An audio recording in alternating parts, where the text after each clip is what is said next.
আজকে যে গল্পটা পড়ে শোনাবো সেটির নাম হচ্ছে নীলবর্ণ শৃগাল।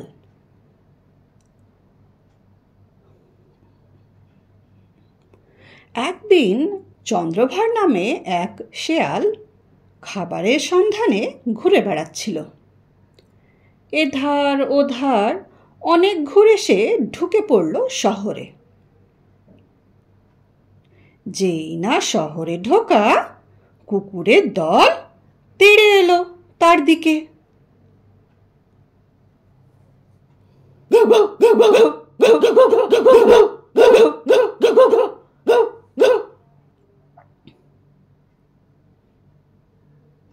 ওরে বাবা, এই যে কুকুরের দল আসছে আমার দিকে, বাবা পালাই এক্ষুনি, না হলে তো এরা আমাকে ছিঁড়ে খাবে।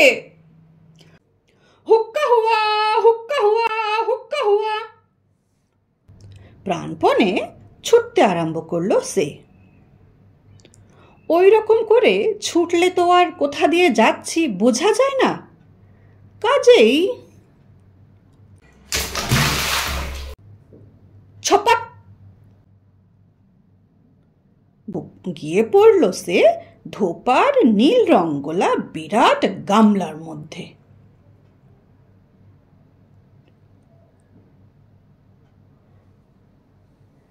যা, কোথায় পড়লাম আমি?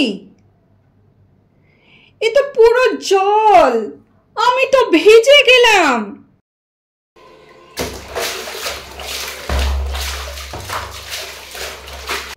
বারবার চেষ্টা করে যাচ্ছিল শেয়াল গামলা থেকে বাইরে আসবার।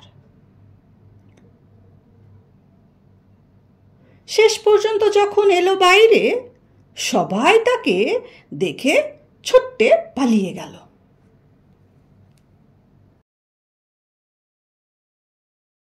কি ব্যাপার, ওরা আমাকে দেখে পালিয়ে গেল কেন? কিছু একটা ব্যাপার তো নিশ্চয়ই হয়েছে, ওরা আমাকে দেখে পালিয়ে গেল কেন? চন্দ্রভার তো অবাক। নদীর ধারে গিয়ে জলে নিজের ছায়া দেখল সে। ও মা, আমি যে নীল রঙের হয়ে গেছি পুরো।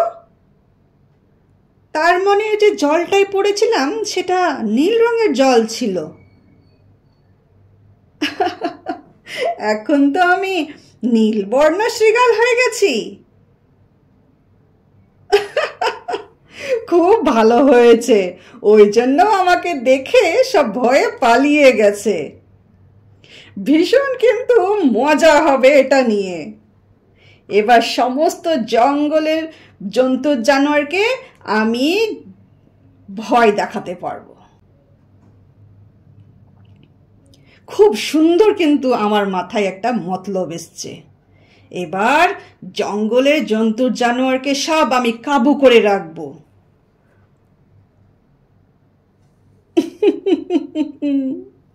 আমি এখন নীলবর্ণ শৃগাল হয়ে গেছি, নীলবর্ণ শৃগাল।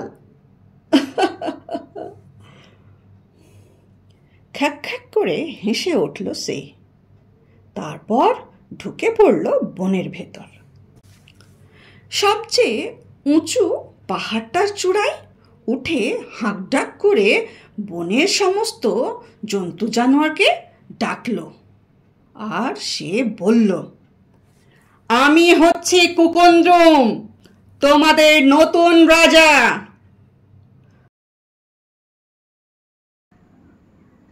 বাবা, এ আবার কি অদ্ভুত জন্তু! পাশেই একটি ছাগলের ছানা তার মাকে বলছে, মা, আমার খুব ভয় লাগছে। মা, মা, মা, আমার খুব ভয় লাগছে মা, এটা কি? পশুরা তো সব ভয়ে কাঁপছে ঠকঠকিয়ে। এরকম জন্তু তো কোনোদিন দেখেনি তারা। কাজেই সকলে দণ্ডবত হলো নতুন রাজার সামনে। শিয়াল তো মহা খুশি। নতুন সব প্রজাদের নিয়ে দিব্যি রাজপাট বিস্তার করে বসল। কিন্তু কিছুদিন যেতেই তার অত্যাচারে পশুরা সব অস্থির হয়ে উঠল। না না না না, এর অত্যাচারে তো আর জঙ্গলে থাকা যাচ্ছে না। এই যে কুকন্দ্রম আমাদের মাথার ওপরে রাজা হয়ে বসেছে, তার যে কত অত্যাচার তা আর বলে শেষ নেই। এইসব আর সহ্য করা যাবে না। এতদিন আমরা সহ্য করেছি, আর কিন্তু সহ্য করতে পারছি না, বলে উঠল হরিণ।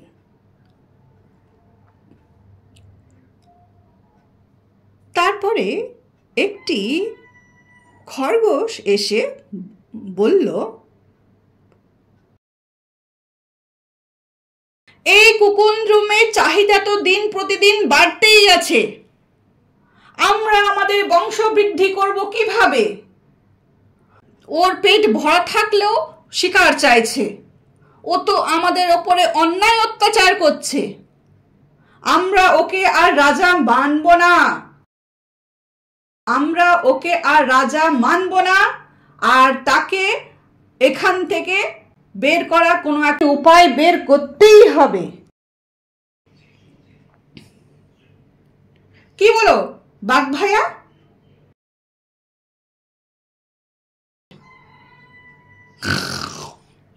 ঠিক বলেছ তুমি খরগোশ ভাই,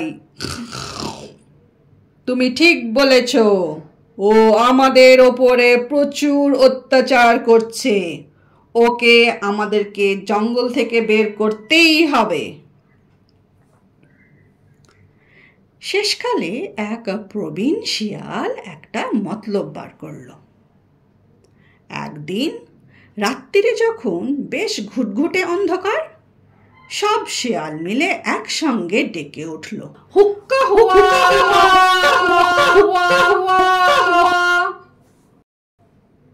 নীলবর্ণ শৃগাল শুনছিল অনেকক্ষণ ধরে।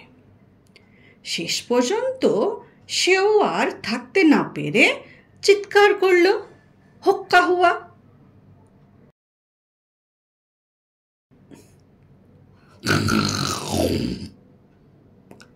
আরে এটা তো একটা শিয়াল, গর্জন করে উঠল চিতাবাঘ। আমাদেরকে সবাইকে কেমন বোকা বানিয়েছিল। হাউ হাউ, ধর বেটাকে ধর, হুঙ্কার দিয়ে উঠল সিংহ। শিয়ালকে বনের বাইরে তাড়িয়ে তবে ছাড়ল তারা। বেচারা কুকুন্দ্রুম আবার চন্দ্রভার নামে শিয়াল হয়ে গেল। কি কেমন লাগলো তোমাদের এই গল্পটা? খুব সুন্দর না? এই গল্পটা থেকে আমরা কি শিক্ষা পেলাম? এই গল্পটা থেকে আমরা এটাই শিক্ষা পাই যে কখনোই মিথ্যার সাহায্য নিতে নেই, মানে কখনোই মিথ্যে কথা বলতে নেই। মিথ্যে কথা যখনই বলবে তখনই কিন্তু তুমি ধরা পড়ে যাবে। সেদিন কি ধরা না পড়লেও পরে তো অবশ্যই তুমি ধরা পড়বে, আর তার পরিণাম কিন্তু খুব খারাপ হবে, তাই না?